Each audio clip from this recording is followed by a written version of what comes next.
இன்றைக்கு இந்த முருகன் மலையானது 6 படையில முதல் படை. இதை சிக்கந்தர் மலையாக ஆக்க வேண்டும் என்று பல்வேறு இஸ்லாமிய அமைப்புகள் முயற்சி செய்கின்றன. அதற்கு வெளிநாட்டு சதியும் கூட இருக்கின்றது என்று மக்களால் கூறப்படுகின்றது. காரணம், இங்க ஆள்கின்ற அரசாங்கங்கள் இந்துக்களுக்கு விரோதமான அரசாங்கம். இந்த கோயிலை மாத்திரம் இடிக்கணும் அப்படி திட்டமிட்டு வேலை செஞ்சிட்டு இருக்காங்க. லண்டன் கோர்ட்ல இது முருகன் மலை அப்படி தீர்ப்பாயிருக்குது.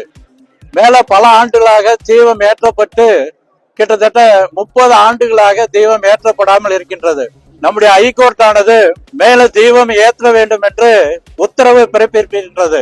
இங்க இருக்கக்கூடிய அறநிலையத்தை ஆகட்டும், அரசாங்கமாகட்டும், அதுக்கு அனுமதி மறக்கப்பட்டு தொடர்ந்து இந்து முன்னணி சார்பில் ஒவ்வொரு ஆண்டும் கார்த்திகை ஜோதி அன்னைக்கு ஒரு போராட்டம் பண்ணிட்டே இருக்கிறோம். இதற்கு தீர்வு வர வேண்டும். இந்த முஸ்லிமுடைய சதியை முறியடிக்க வேண்டும். அவர்கள் மேலே ஆடு வெட்டுவோம் என்று ஒரு புனித மலையில ஆடு வெட்டுவோம் என்று சொல்கின்றார்கள். அவர்கள் மீது கடுமையான நடவடிக்கை காவல்துறை எடுக்க வேண்டும். சிறுபான்மை என்றால் இந்த காவல்துறையும் அரசாங்கம் பயப்படுகின்றது.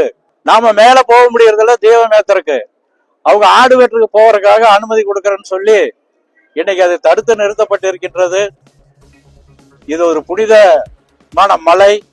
இந்த அரசாங்கம் உடனே நடவடிக்கை எடுக்க வேண்டும். இல்லைன்னா ஆன்மீக பெரியலோடு கலந்து இங்கே மக்கள் மத்தியிலே இந்த மலையை காப்பாற்ற வேண்டும், முருகரை காப்பாற்ற வேண்டும் என்று ஒரு போராட்டம் நடக்கும்னு இந்த நேரத்துல தெரிஞ்சுக்கிறோம்.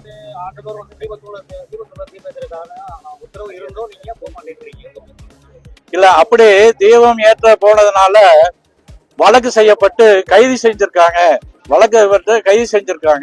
அதனால அது என்ன பண்றதுங்கிறத பத்தி நாங்க வக்கீலோட ஒரு டிஸ்கஷன் இருக்குது. அதை பத்தி அப்புறம் பின்னாடி தகவல் வரும். மலை மீது வந்துட்டு அவங்களுக்கு உரிமை இருக்கு. இல்ல, இது லண்டன் கோர்ட்ல பிரிட்டிஷ் கவர்மெண்ட் அப்பவே இது முருகன் மலைன்னு சொல்லி இருக்குது.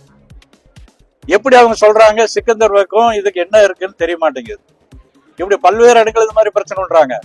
திண்டுக்கல்ல மேல கோயில் இருக்கு, சாமி இல்ல. திப்பு சுல்தானுடைய காலத்துல படையெடுப்புல அந்த சாமி சிலைகளை தூக்கி எறியப்பட்டு என்னாக்க கொண்டு போய் வைக்க முடியல. இது மாதிரி பல நகரங்கள்ல அது மாதிரி இருக்குது. சமயத்திலையும் கூட ஒரு புக்கு வெளியிட்டு இருக்காங்க, கல்வெட்டில் துலுக்கர்கள் அப்படி வந்திருக்கால. பல ஊர்ல சாமி சிலையை சேதப்படுத்தியிருக்காங்க, கோயிலை இடிச்சிருக்காங்க. அதுக்கு பக்கத்துல இருக்க மதுரையிலையும் கூட திப்பு சுல்தான் அந்த காலகட்டத்துல அந்த சிலையை சேதப்படுத்தியிருக்காங்க. அது இன்னைக்கு பக்தர் பாக்குற மாதிரிதான் வச்சிருக்காங்க. இது மாதிரி நிறைய இடங்கள்ல நடந்திருக்குது. அதனால சிக்கந்தருக்கும் இந்த மலைக்கு சம்பந்தம் இல்லை, வேணும்னு திட்டமிட்டு இந்த இஸ்லாமியர்கள் முயற்சி பண்றாங்க. பக்கத்துல இங்க கூட கோயில் இடத்துல சர்ச் இருக்குது. கோயிலுக்கு பக்கத்துல இயேசுவே மெய்யானவர் அப்படின்னு வாசம் இருக்குது. இங்க இருக்கவங்க யாரும் அதை கேட்கறதுக்கு தயாரா இல்லை.